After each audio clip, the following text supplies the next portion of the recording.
வணக்கம் ஃப்ரெண்ட்ஸ், எல்லாரும் நல்லா இருக்கிறீங்களா? நானும் நல்லா இருக்கிறேன். இன்றைக்கு நான் உங்களோட பகிர்ந்து கொள்ள இருக்கிற ரெசிபி ஃபிஷ் கட்லெட் தான். வாங்கோ இது எப்படி செய்கிறதுன்னு பார்ப்போம். இந்த ஃபிஷ் கட்லெட் செய்கிறதுக்கு இதில் மீடியம் சைஸில் ஒரு 3 உருளைக்கிழங்கு எடுத்து வெட்டி வச்சிருக்கிறேன். மீடியம் சைஸ் பொட்டேட்டோஸ் ஒரு 3 எடுத்திருக்கிறேன். நான் இதில் வெட்டி இதை நான் இப்போ அவிச்சு எடுத்து வச்சிருக்கிறேன்.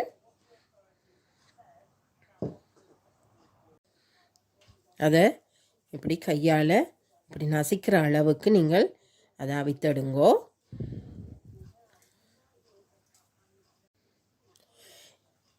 இந்த உருளைக்கிழங்கு எல்லாமே அப்படியே துண்டு இல்லாமல் நசித்தெடுக்க வேணுமென்று இல்லை, கொஞ்சம் சின்ன சின்ன துண்டுகள் இருக்கலாம்.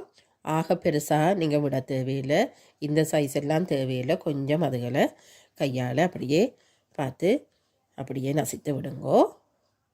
இதில் டியூனா துண்டுகள், அதாவது மீன் துண்டுகள், டின் ஃபிஷ் என்று தான் நான் எடுத்து வச்சுருக்கிறேன். இது ஒரு 2 100 கிராம் அளவான சின்ன டின்னுகளில் 2 டின் எடுத்திருக்கிறேன். அதாவது 200 கிராம் அளவில் எடுத்திருக்கிறேன்.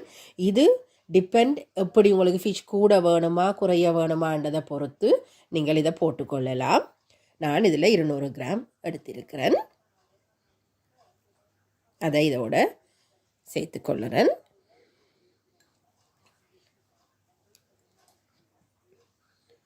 அதோட தேவையான அளவு வெங்காயம் சின்னதாக அரிந்து வச்ச நான் அதை இதோட சேர்க்கிறேன். அதே மாதிரி நல்ல சின்னதாக அரிந்தெடுத்த பச்சை மிளகாய் சேர்க்கிறேன். அதோட இதில் மிளகு எடுத்து இடித்து வச்சிருக்கிறேன். கையால் இடித்து போடுறது ஒரு வித்தியாசமான ஒரு டேஸ்ட்டாக இருக்கும். அதோட அந்த மிளகு இடிக்க நான் ஒரு பிஞ்சளவுக்கு கொஞ்சம் நச்சீரகமும் அதோடு சேர்த்து இடித்த நான் அதையும் இதோட சேர்த்துக்கொள்கிறேன். அதை விட கறிவேப்பிலை என்னோட ஃப்ரெஷ் இருக்கையில் நான் இதில் காய்ந்த கறிவேப்பிலை தான் இதோட கொஞ்சம் சேர்த்துக்கொள்ளுறேன். காய்ந்தது கொஞ்சம் கையால் அப்படியே நசிக்க கொஞ்சம் பொடியாகவே அது வந்துடும். எல்லாத்துக்கும் தேவையான அளவு உப்பு சேர்த்துக்கொள்ளுறேன்.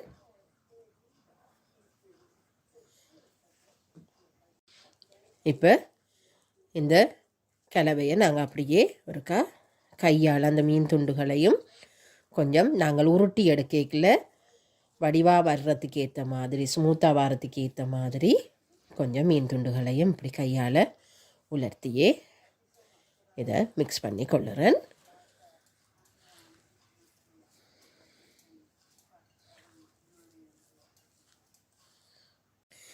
இது எல்லாத்தோடையும் ஒரு கொஞ்சமாக மஞ்சள் தூள் சேர்த்துக்கொள்ளுறேன். என்னென்னு சொன்னால் நீங்கள் ஃபிஷ்ஷில் சமைக்கிற எந்த உணவுக்காக இருந்தாலும் கொஞ்சம் மஞ்சளை நீங்கள் சேர்த்தா அதுண்ட அந்த ஸ்ட்ராங் ஸ்மெல் கொஞ்சம் குறைவாக இருக்கும். அதோட உடம்புக்கும் நல்லது தானே, அதால் நான் இந்த மஞ்சள் பொடியை கொஞ்சம் இதோட சேர்த்துக்கொள்ளுறேன்.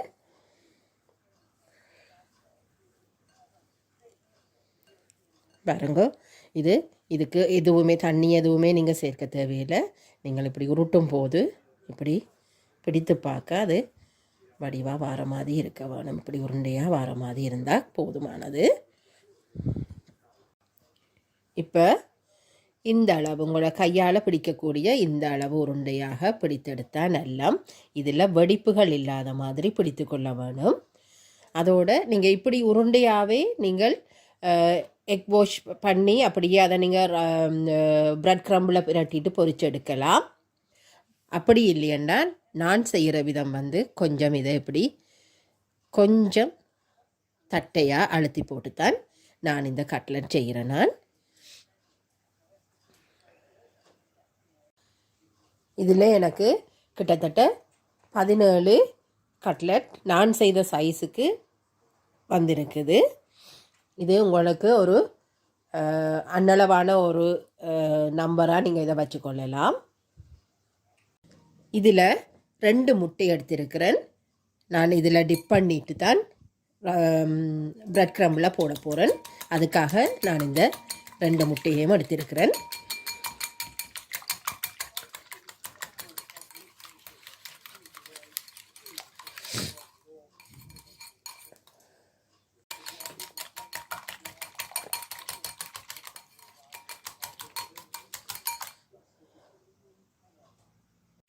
இதில் நான் எடுத்த 2 முட்டையும் பீட் பண்ணி வச்சிருக்கிறேன். இதில் பிரெட் க்ரம், அதாவது இலங்கையில் ரஸ்க் தூள்னு சொல்லுவோம், பிரெட் க்ரம் நான் எடுத்து வச்சிருக்கிறேன். இப்போ நான் இந்த ஒவ்வொரு கட்லெட்டையும் இந்த முட்டை கலவையில் நான் இதில் இப்படியே துவைச்சிட்டு அதை எடுத்து ஃபுல்லாக அப்படியே அந்த தண்ணி ட்ராப் பண்ணுற மாதிரி இல்லாமல் வடித்தெடுத்துட்டு இதில் வச்சுட்டு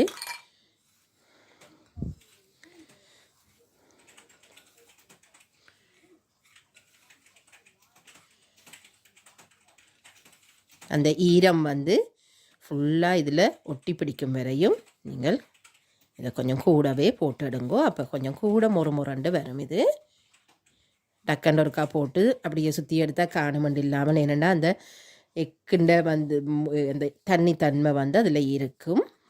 அது இதில் ஒட்டி பிடிக்க கொஞ்சம் டைம் எடுக்கும். இப்படியே ஒவ்வொண்டா போட்டு எடுத்து வச்சுக்கொள்ளுங்கோ.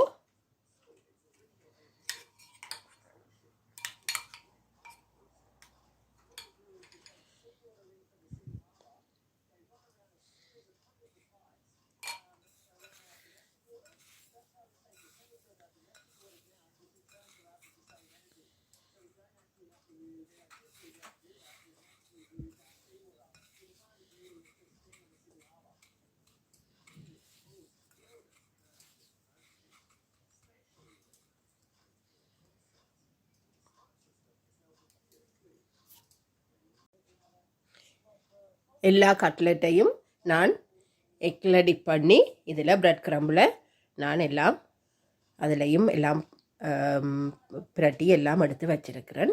இனி நான் இதை பொரிக்க போகிறேன். இப்போ நான் உங்களுக்கு ஒரு சின்ன டிப்ஸ் தரலாம்னு நினைக்கிறேன். இதை நீங்கள் பொரிக்கிறதுக்கு முதல்ல ஒரு 10 மினிட்ஸ் என்றாலும் நீங்கள் இதை ஃப்ரிட்ஜில் வச்சுட்டு பிறகு எடுத்து பொரியுங்கோ. அப்படின்னு சொன்னால் இதில் இருக்கிற அந்த ஈரமான தன்மையெல்லாம் கொஞ்சம் எல்லாம் பைண்ட் பண்ணி இருக்கிறதுக்கு ஏற்ற மாதிரி இருக்கும். இதில் எண்ணெய் கொதித்து வந்துட்டுது. இப்போ நான் செய்த அந்த கட்லெட் எல்லாத்தையும் நான் இதில் போட்டு பொரித்தெடுக்க போகிறேன். கணக்க போடாதீங்க, ஒன்றோட ஒன்று ஒட்டுப்படாமல் போட்டு எடுங்கோ. அப்படி என்றால் அது உடையாமல் நீங்கள் வடிவாக எடுக்கக்கூடிய மாதிரி இருக்கும்.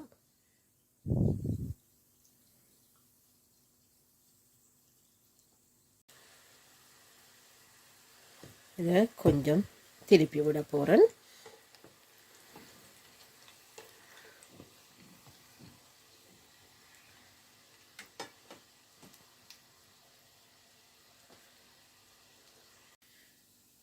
இதில் பார்த்தீங்களாலே தெரியும் பாருங்கோ, ஒரு வெடிப்பு கூட இல்லாமல் என்ன வடிவாக இது வந்திருக்கின்றதை நீங்கள் பாருங்கோ.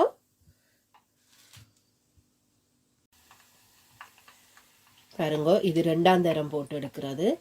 இதுலேயும் எந்த வெடிப்புமே வரையில்லை. இதுதான் இன்றைக்கு நான் செய்த ஃபிஷ் கட்லெட். நல்லா முறுமுரண்டு வந்திருக்குது.